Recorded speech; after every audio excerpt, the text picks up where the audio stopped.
Think of a person in your environment who seems to be able to do everything. They are always on. They answer emails late at night. They take on the extra project. They are the one you rely on when things get difficult. From the outside, they look like the opposite of the problem. They look like the solution. Now imagine that same person arrives at the clinic in a former monastery on a lake in Germany. They say to the psychiatrist, "I'm fine. I love my job. I just need to get back to my usual level so I can function again." 10 minutes later, the same person admits they sometimes think about ending their life. This gap between appearance and reality is where burnout lives. Burnout is the breakdown, you can see. Burnout is the stage of constantly living just before that breakdown, sometimes for years, sometimes for decades. To understand this hidden epidemic, I would like to invite you to consider 3 scientific lenses. The first one is the clinical lens of pathological exhaustion, the physiological lens of stress, of course, and the evolutionary lens of brain-body design.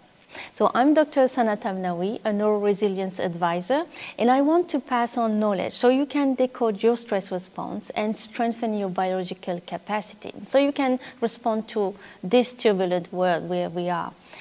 So you can also promote health, improve your quality of life, and flourish, not just function. Let's start with a clinician, the ones who meet burnout face to face. Here I'm talking about Dr. Bert de Wilde and Timo Schiele. They run a psychosomatic clinic in a former monastery on Lake Ammersee near Munich. They see a particular kind of patient more and more often. These patients are chronically overworked and exhausted. They live in a state of constant tension, and yet they carry on performing at a high level, often with a smile. They don't come saying, "I have crashed." They come saying, "I want to function again." So the two clinicians coined the term burnout to describe this pattern. Here's what defines burnout from their perspective. Constant high performance. People in burnout state cultivate permanent performance at the limit. They are always at or near their maximum because their self-worth is fused with being the one who delivers. It's also about mask depression. Underneath there is what they call a mask depression, a deep persistent exhaustion and loss of joy that is covered over by discipline and also productivity. They still go to work, they still hit targets, but inside they feel empty, disconnected, often guilty for not feeling more. On the other hand, psychological and physically, they are always wound up. This shows up as tension in the neck and the shoulder, on the jaw, headaches, back problem, high blood pressure, tinnitus, sleep disturbances. In a long-term development, burnout doesn't appear suddenly. It develops over years or decades of chronic overwork and self-exploitation. Many people even joke about having permanent burnout, not realizing that what they are describing is exactly this chronic, unrecognized state. Dr. de Wilde and Timo Schiele draws a sharp line between burnout and burnout. Burnout is the acute collapse, a dramatic breakdown, a bang that forces someone to stop. Burnout is the creeping, smoulder, always short before burnout, a slow glowing away that may never lead to a feasible crash, but hits away at health and life. In their clinic, patients with burnout often have a brain that never stops. It's like hypervigilance, replaying work problems at night, fear of losing their place. A life where everything, including leisure, has become work-life, another box to tick. In identity completely fused with performance. with that, if I'm not a high performer, who am I? From both clinicians, burnout is a mass chronic exhaustion, depression maintained by a culture that rewards soldiering on and punishes vulnerability. So now I would like to invite you to see the lens of Hans Selye, one of the founders of stress research. Selye noticed that whatever animals in his lab were exposed to, like cold, toxin, physical injury, yes, all of this are stressors, they showed a similar internal pattern. He described the general adaptation syndrome with 3 stages. The first one is alarm reaction, so the fight or flight response. So you have the adrenaline and cortisol that surge, heart rate goes up, energy is mobilized. It's the body's emergency mode. And then you have the resistance stage. If the stressors continues, the body shifts into a sustained effort to cope. Systems remain activated, but in a more controlled, long-term way. The organism tries to maintain function in the face of ongoing demand. And then you have the third one, which is the exhaustion stage. If the pressure lasts too long, resources become depleted. The system can no longer compensate. This is where long-term damage appears, like ulcers, hypertension, immune dysfunction, and so on. In our time, many of the most intense stressors are psychological and social, and they can last months or years. Now combine this with Dr. De Wilde and Timoshile patients. People in burnout live almost permanently in Selye's resistance phase. They are not in acute dramatic crisis most days. They have not yet collapsed into full exhaustion. They are in a long, drawn-out middle, maintaining high output under steady pressure without real recovery. Physiologically, this means stress hormones never fully reset. The sympathetic nervous system is chronically more activated. The repair processes like the immune function, cellular maintenance get really postponed. So the body is doing its best to adapt, to keep this person functioning, but it's doing so at a cost. Why?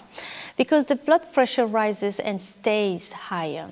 The blood vessels remodel for that higher pressure. The metabolism and immune function shift in ways that increase risk for chronic diseases. From Selye's perspective, burnout is the prolonged resistance stage turned into a lifestyle. So it's what happens when a system designed for short bursts of stress followed by recovery is asked to live in a state of almost crisis indefinitely. Our world, basically. So now I would like to invite you to consider the third lens that comes from Peter Stelling, a neuroscientist who asked, what is health? If we look at it through evolution and energy, what is health? Most of us learn about homeostasis. As a scientist, I learn about homeostasis. The body keeps things constant and corrects deviations, like a thermostat, basically. But here Dr. Stelling proposed allostasis. This is the stability through change. Here's the brain's key role, is predictive regulation. From different neuroscience research, we come to the same point. It constantly models the internal and external environment. It anticipates future needs. It prepares the body in advance. Before you wake up, for example, your hypothalamic clock has already raised your blood sugar, primed your pancreas to secrete insulin, adjusted your heart to be ready for daytime activity. And why is so sophisticated? This predictive mode is fundamentally more efficient than reacting after the fact. It also means the system carries little excess capacity. Instead of overbuilding every organ, it uses trade-offs. During a sprint, it borrows blood from gut, kidney, and liver to supply muscles and skin. And this allows the body to meeting the peak demand without massive structural redundancy. This operating system was tuned in an environment where stressors were mostly short and tangible, like a lion, okay? Effort had a clear end, and there was a rich flow of small effort-linked rewards. Now put that predictive system into today's environment. What do you have? You have work that rarely has a clear end. You have calendars across time zones. You have devices that remove natural boundaries between day and night. You have also social and economic pressures that never fully switch off. So the brain does what it always does. It updates its predictions.